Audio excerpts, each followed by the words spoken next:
frontière entre le Mali et le Burkina Faso. Ces soldats français sont en pleine opération de ratissage. Ils traquent des djihadistes ou toute trace qui permettrait de les retrouver.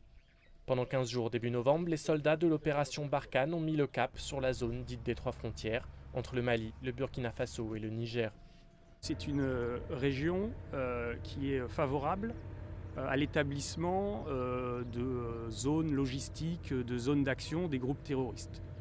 Parce que c'est une région transfrontalière, puis c'est une région très difficile d'accès, avec des couverts, et donc une zone propice pour se cacher et entretenir une logistique. Pour la première fois, l'armée française est sur le terrain aux côtés des armées burkinabées, maliennes et nigériennes. Cette opération inédite, nommée Bourgou 4, qui rassemble 1400 soldats au total, vise à contrer la recrudescence d'attaques djihadistes ces dernières semaines. Le nord du Burkina Faso est particulièrement touché. Il y a peu, l'armée burkinabé ne pouvait même plus entrer dans la zone.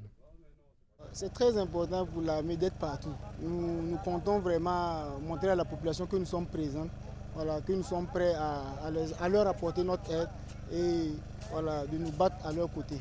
La tâche est loin d'être évidente. Pour cette action, le renseignement français a intercepté les communications d'un chef djihadiste. Son téléphone est localisé à 300 mètres près.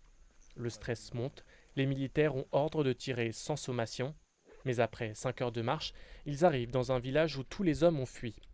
On a régulièrement du renseignement. Maintenant, la difficulté, c'est de rapidement aller sur l'objectif. Souvent, quand on arrive sur l'objectif, ils ont eu le temps de quitter la zone.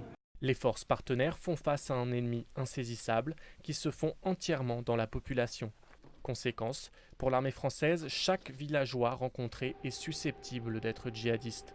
Alors les soldats ne laissent rien passer, quitte à bousculer les populations locales.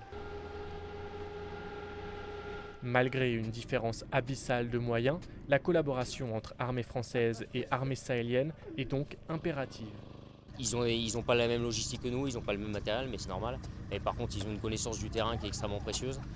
Ils ont envie de travailler. Au-delà des bonnes volontés affichées, les défis restent nombreux. Les armées des pays frontaliers apprennent encore à se coordonner, non sans friction. Le 16 novembre, le Burkina Faso a ainsi accusé l'armée malienne d'exaction dans un village situé sur son territoire.